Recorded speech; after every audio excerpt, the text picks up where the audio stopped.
Hello friends, welcome to the chemistry session on CET JEE Neet problem solving from the chapter chemical bonding. So today I am going to discuss some of the previous year question papers questions and I'll explain in detail. So let's start the session.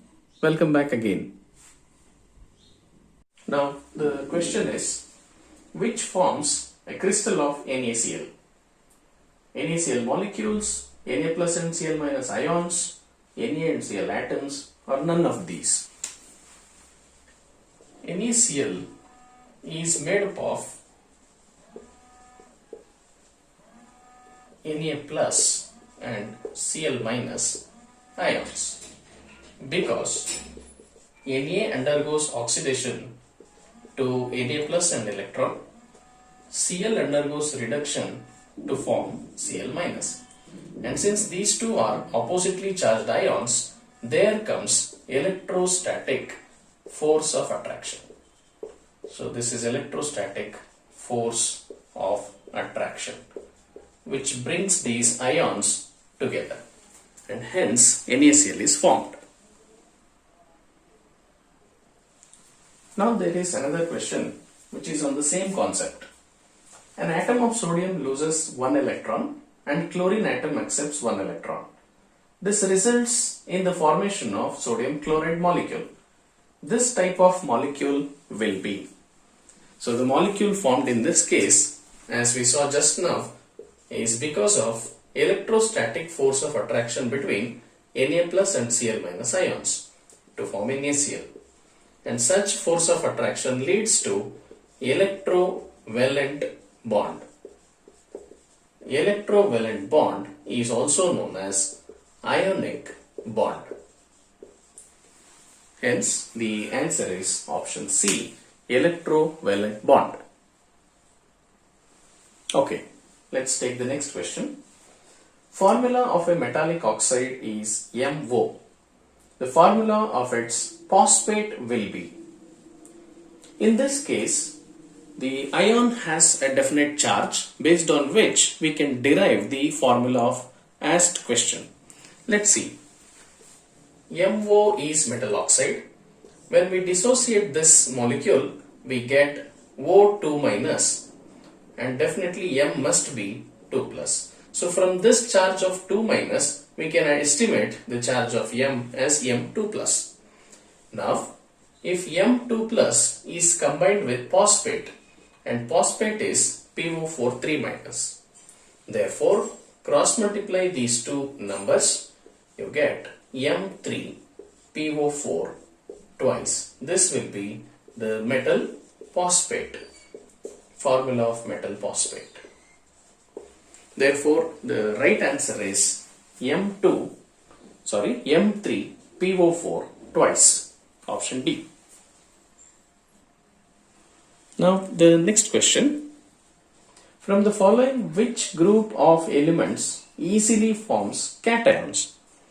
Okay, let's see the answer. Out of all the options given here, the elements lithium, sodium and potassium, they belong to first group of periodic table. First group periodic table elements are highly electropositive. They are highly electropositive.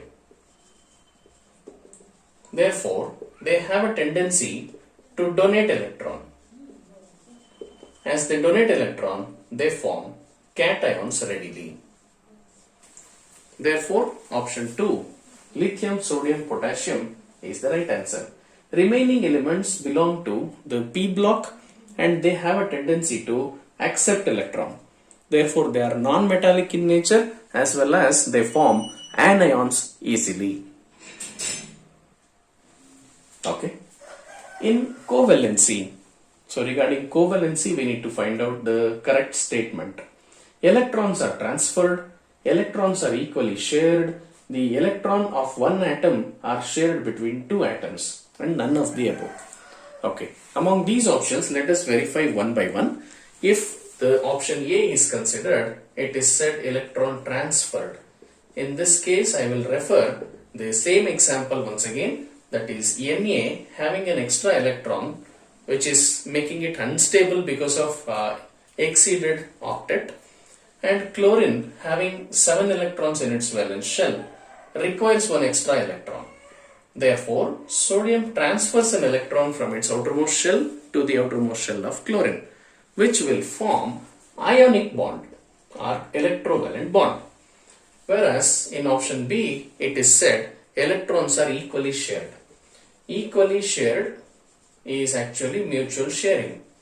That means atom of hydrogen having 1 electron, chlorine having 7 electrons will have a sharing between each other, that is like this. So in this case, the electrons are equally shared. This type of mutual sharing of electrons is called covalent bonding. Whereas in option C, it is said the electron of one atom are shared between two atoms. I can consider the example of ammonia, where nitrogen having one lone pair of electrons on it will share it with another H plus ion, and therefore, though it has a covalent character, we call the bonding as coordinate bond. Hence, in this case, out of the three options, B is the correct answer, which is covalent bond. Now, the next question. A simple example of a coordinate covalent bond is exhibited by C2H2, H2SO4, NH3 and HCl. Out of all these four options, a coordinate bond is possible only when there is a lone pair. Let's consider. If atom has a lone pair and another atom has vacant orbital like this, in such case, electron pair can be shared with that orbital of vacancy. In such case, we call it as coordinate bond. But among these four options available here, there is only one molecule, that is NH3, ammonia, which has a lone pair on nitrogen, which it can share with another atom with a vacant orbital. In such case, it is called coordinate bond. Therefore, our answer is NH3, option C. Now, based on the same concept, we have another question. The bond that exists between NH3 and BF3 is called. Okay, let's take this. NH3, as we know, has a lone pair on nitrogen, and BF3 has a vacant orbital on boron. Now, there will be sharing of a pair of electrons by nitrogen with boron, and we call the compound formed because of addition as adduct. In this adduct product, we have a lone pair transferred from nitrogen to vacant orbital of boron, and we call it as coordinate covalent bond. So, coordinate bond is present between these two molecules, that is option C. Okay.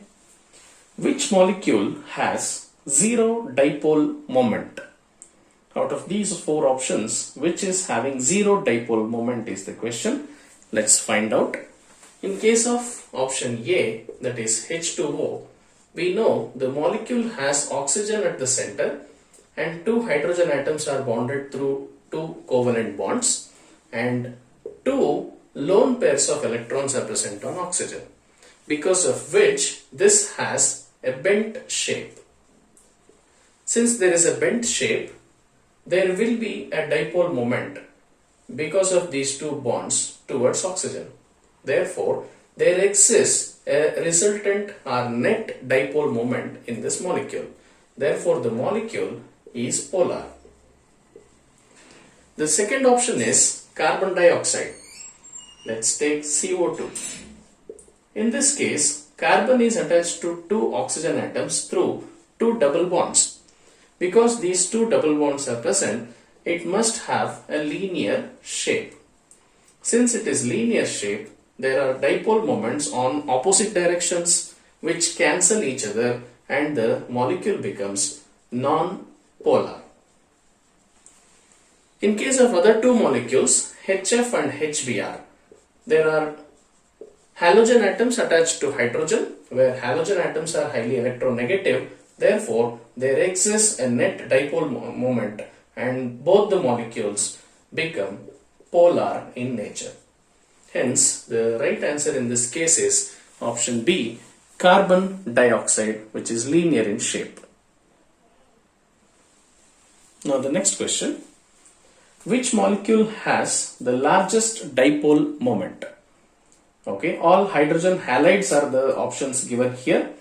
As we know, in 17th group, that is halogens, the arrangement is fluorine, chlorine, bromine, iodine and astatine. Now, as we move down the group, the electronegativity decreases.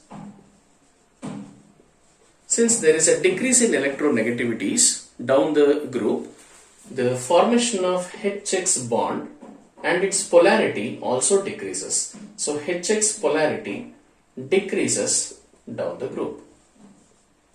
Therefore, out of all the four options, HF must have the highest dipole moment.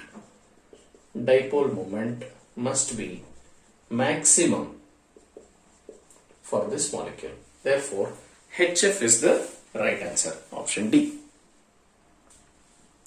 Now, before solving the next following questions, we must understand the different types of hybridizations possible in different molecules. To give the detail, let us consider first sp hybridization. This will have a linear shape and bond angle will be 180 degree. sp2 hybridization will have planar triangular geometry and 120 degree bond angle. sp3 can have tetrahedral geometry with 109 degree 28 minutes when there is no lone pair on the central atom. If there is one lone pair on the central atom, then it must have pyramidal geometry, that is 107 degrees bond angle.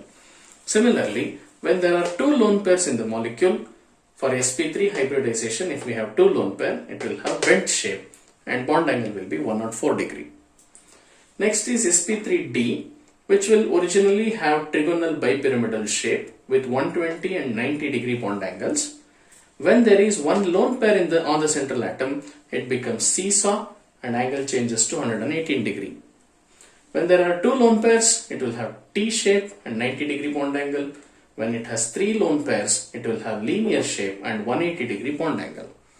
Finally, sp3d2 will have an octahedral geometry with 90 degree bond angle. Involving one lone pair changes to square pyramidal with 90 degree. If has two lone pairs, then it becomes square planar, that is 90 degree bond angle. So these are the different hybridizations and their respective bond angles. Now, with the help of one or two molecules, we will see how to find out the actual hybridization of central atom and decide what is its shape with bond angle as well. Okay, let us have a look at some of the examples. Okay, let's see NH3. To decide its hybridization, bond angle, shape, let us consider the central atom first. Nitrogen. This has atomic number 7 and configuration is 1s2, 2s2, 2p3. It is not necessary that always you must know the electronic configuration. If not, at least you must remember its valence shell electrons. As we know, nitrogen has 5 valence electrons. I will take 5 valence electrons like this. Now that there are 3 hydrogen atoms attached to nitrogen, I consider 3 hydrogens bonded with nitrogen in this manner. So they equally share 1 electron from nitrogen, because of which one lone pair is left over on central nitrogen. And now hybridization is decided as number of sigma bonds. When we say sigma bonds, it means single bond. In a double bond there is 1 sigma and 1 pi. In a triple bond there is 1 sigma and 2 pi. Plus number of lone pairs. This is not number of electrons in lone pair, it is number of lone pairs itself plus number of coordinate bonds. Coordinate bonds. So using this information we can calculate the hybridization. Now from this data I can see there are 3 sigma bonds. So 3 plus 1 lone pair is present, so 1. There is no coordinate bond, therefore 0. Total is 4 and 4 refers to sp3. 1 plus 3, 4. So sp3 hybridization is the hybridization of nitrogen in ammonia. Because it is sp3 with 1 lone pair, as there is 1 lone pair in this, it must have a pyramidal shape. This has a pyramidal shape and the bond angle is 107 degree. This is how hybridization is found. Let's take another example now. Okay, now it is SF4. Let's consider the central atom sulfur. Sulfur has 6 valence electrons. It belongs to oxygen family. Let us give 1 electron to fluorine like this, and 1 lone pair is left over on sulfur. Now the hybridization for this atom sulfur is number of sigma bonds, which is 4, plus number of lone pairs, which is 1, and there is no coordinate bond, so 0. Total is 5. Since it is 5, the hybridization is sp3d. 1 plus 3 plus 1, 5. sp3d with 1 lone pair will have a shape seesaw. So the shape of molecule is seesaw. This is how the hybridization and its shape, according to the shape we can also say what is its bond angle in the molecule. Now let's take the question, which of the following would have a permanent dipole moment? Permanent dipole moment depends upon the shape of the molecule, for which we must have the idea of hybridization. Let's take one by one. Molecule A is BF3. Central atom here is boron. Boron has 3 valence electrons which will be bonded to 3 atoms of fluorine. And so the hybridization is sp2 because there are sigma bonds 3, no lone pair, no coordinate bond, which means 3. 3 is sp2. Therefore, in this case, the bonds are directed towards 3 corners of a triangle and the net dipole moment becomes 0. So I would say moment is 0. B is SiF4, silicon tetrafluoride, where silicon has 4 valence electrons and 4 are bonded to 4 fluorine atoms. Once again, there is no lone pair, so 4 plus 0 plus 0 is 4, which means sp3. sp3 has a tetrahedral shape. Since there is sp3 tetrahedral shape, the moment by 1 will be cancelled by the other 3. So the shape actually looks like this. Silicon tetrafluoride will have Si at the center and fluorine and fluorine, fluorine, fluorine. So this will be the tetrahedral shape. Now the moment of 1 fluorine will be cancelled by the resultant of other 3 fluorine atoms. So overall the molecule moment becomes 0. Dipole moment is 0. Now option C says SF4. SF4, just before this we have discussed the shape of SF4, where sulfur will have 2 bonds in one direction and 2 in an angular manner with 1 lone pair.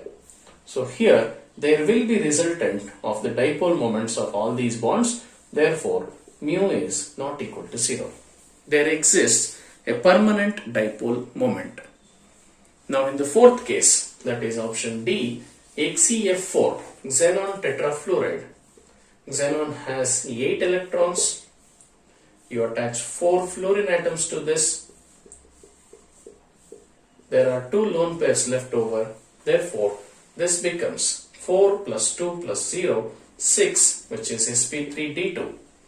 sp3d2 with two lone pairs will have a square planar geometry, that is xe, f, f, f and f. So, the dipole moment on opposite directions get cancelled, therefore the net dipole moment becomes 0. Mu is equal to 0. Therefore the right answer is SF4 with seesaw shape. Okay, next question. Which type of overlapping results the formation of a pi bond? Okay, among the options, let's verify one by one.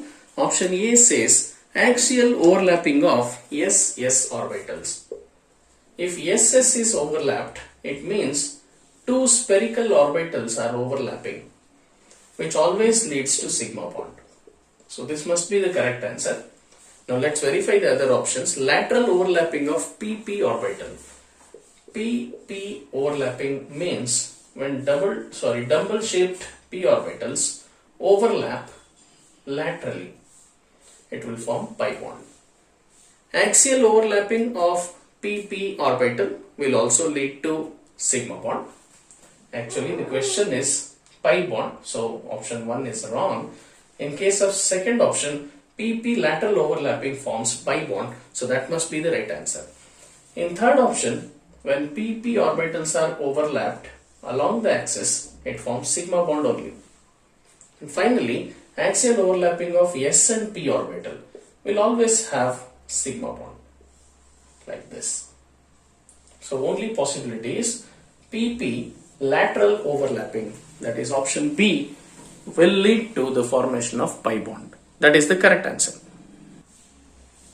So friends, watch my next video for more questions of chemical bonding unit.